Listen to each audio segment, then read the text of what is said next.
श्री शिवाय नमस्तुभ्यम। स्वागत है आपका शिव पुराण श्री शतरुत संहिता पहले अध्याय में शिव के 5 अवतार। शौनक जी बोले, हे सूत जी, जो परमानंद है, जिनकी लीलाएं अनंत है और जो सर्वेश्वर अर्थात सबके ईश्वर हैं, जो देवी गौरी के प्रियतम तथा कार्तिकेय व विघ्न विनाशक गणेश जी के जन्मदाता हैं, उन आदिदेव भगवान शिव की हमें वंदना करनी चाहिए। हे सूत जी, आप मुझे भगवान शिव के उन अवतारों के बारे में बताइए जिनमें सज्जनों का कल्याण शिव जी द्वारा किया गया है। सूत जी बोले, हे शौनक जी, यही बात पूर्व में संत कुमार जी ने परम शिव भक्त नंदीश्वर से पूछी थी।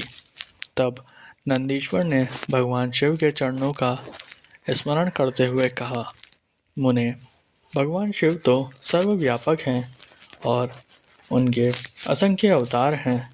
श्वेत लोहित नामक 19वें कल्प में शिव जी का सगोजात नामक अवतार हुआ है।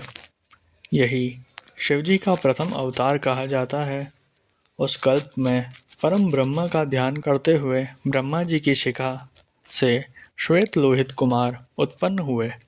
तब सगोजात को शिव अवतार जानकर ब्रह्मा जी प्रसन्नतापूर्वक उनका बार बार चिंतन करने लगे।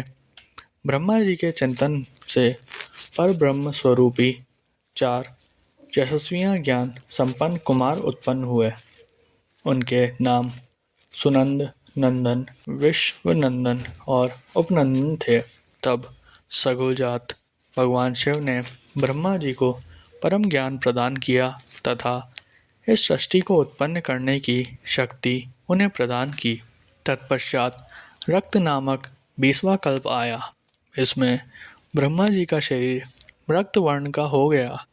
इस प्रकार ध्यान करते हुए उनके मन में अचानक पुत्र प्राप्ति का विचार आया। उसी समय उन्हें एक पुत्र प्राप्त हुआ। उसने लाल रंग के कपड़े पहन रखे थे तथा उसके सभी आभूषण और आंखें भी लाल ही थी।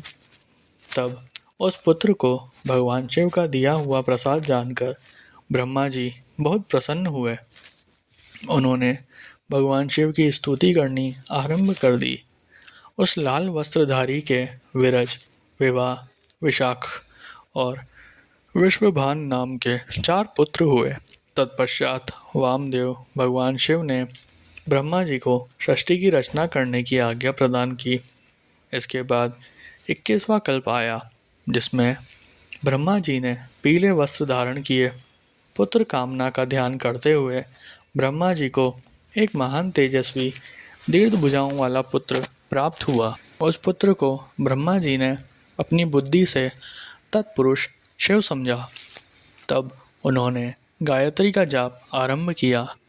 देवी गायत्री एवं शिव कृपा से उस पित्त वस्त्रधारी दिव्य कुमार के अनेकों पुत्र हुए। इसके पश्चात शिव नाम कल्प हुआ। इससे ब्रह्मा जी को हजारों वर्षों बाद एक दिव्य कुमार की प्राप्ति हुई। वह बालक काले रंग का था। उसने काले कपड़े, काली पगड़ी और सभी वस्तुएं काले रंग की ही धारण कर रखी थी। तब इस अघोर तथा घोर पराक्रमी कृष्ण एवं अद्भुत देवेश को देखकर ब्रह्मा जी ने प्रणाम किया। फिर ब्रह्मा जी उनकी स्तुति करने लगे। उस कृष्णवर्णी कुमार के कृष्ण, कृष्णशिख, कृष्णास्य और कृष्ण कंठधारी नामक 4 पुत्र उत्पन्न हुए। ये सभी तेजस्वी और शिव स्वरूप ही थे। इन्होंने ही ब्रह्मा जी द्वारा रची जा रही सृष्टि का विस्तार करने के लिए घोर नामक योग का प्रचार किया। तत्पश्चात परम अद्भुत विश्वरूप नामक कल्प हुआ, जिसमें ब्रह्मा जी पुत्र की कामना से ध्यानमग्न थे। तभी उनके चिंतन से सिंहनाद करने वाली विश्वरूपा सरस्वती प्रकट हुई। साथ ही परमेश्वर के 5वें अवतार भगवान ईशान भी प्रकट हुए, जिनका रंग स्फटिक के समान उज्जवल था और उन्होंने अनेक प्रकार के सुंदर रत्न आभूषण धारण किए हुए थे।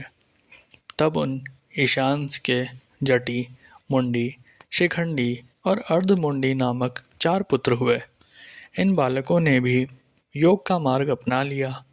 इस प्रकार मैंने जगत की हित कामना से भगवान शिव के सगोजात नामक अवतार एवं शिवजी के ईशान, पुरुष, घोर, वामदेव और ब्रह्म नामक 5 मूर्तियों के बारे में बताया। जो मनुष्य श्रद्धा भाव से भगवान शिव के इस अवतार को सुनता या पढ़ता है, वह इस संसार में सुख भोग कर परम गति को प्राप्त होता है।